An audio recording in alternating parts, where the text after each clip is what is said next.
today we're going to learn about tefillah, about davening, about prayer. And here with me is Malki. Malki, hi. Hi. What does your name mean? What does Malki mean? Malka in Hebrew is a queen. So Malki is like a nickname for a queen. Why were you named Malki? Well, I'm the daughter of a king. I'm a princess. So my dad named me Malki. But you're not in a palace now, right? No. My father sent me on a super cool mission, but I miss the palace a lot. I'm really far away from it now, and I think about my dad, and I feel a little lonely out here outside of the palace. But how is this connected to prayer? Aha! That's a great question. Well, do you know where our soul came from? Our soul?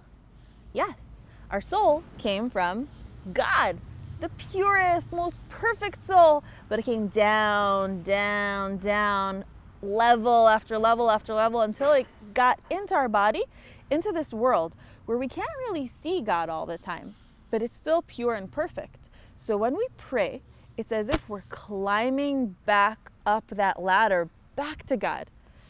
And why, when we pray, do we ask for things? If we're just meeting God, why do we ask for health and rain, and that the temple should be rebuilt, and that all the people who aren't feeling well should be cured? Why do we ask for things during prayer? So that's a great question. After we climbed all the way back up the ladder, and we reminded ourselves where our soul actually came from, then we can bring down the ladder all that plenty from above that God just wants to bestow on us and give us all the time. Wow, do you have a story for me about prayer? Sure, I have a story about someone who lived just now and passed away half a year ago, a really big rabbi that lived in Bnei Brak in Israel called Rabbi Kanievsky.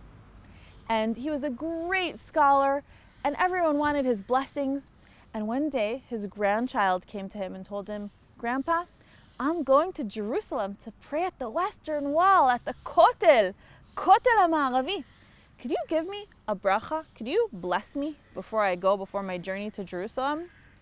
So the rabbi blessed him, his grandfather blessed him, and then he asked him, "When you get to the Kotel, could you say a prayer for me?"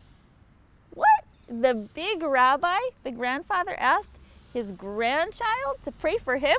But he's the big rabbi that blesses. Why would he need his grandchild to pray for him?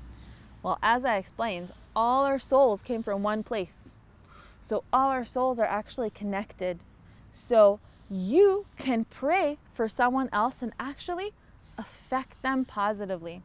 I can pray for someone else and it will actually affect them positively. And a child can pray for an older person, and an older person can pray for a child, because in the level of the soul, we're all equal. It doesn't matter what our age is.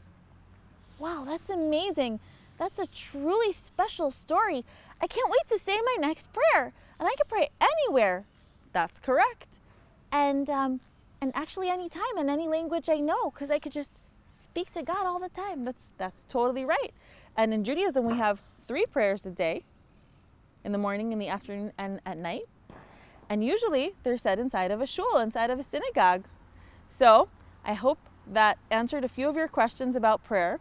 And may we all be signed and sealed in the book of good life for next year. Shana Tova, everybody. Shana Tova.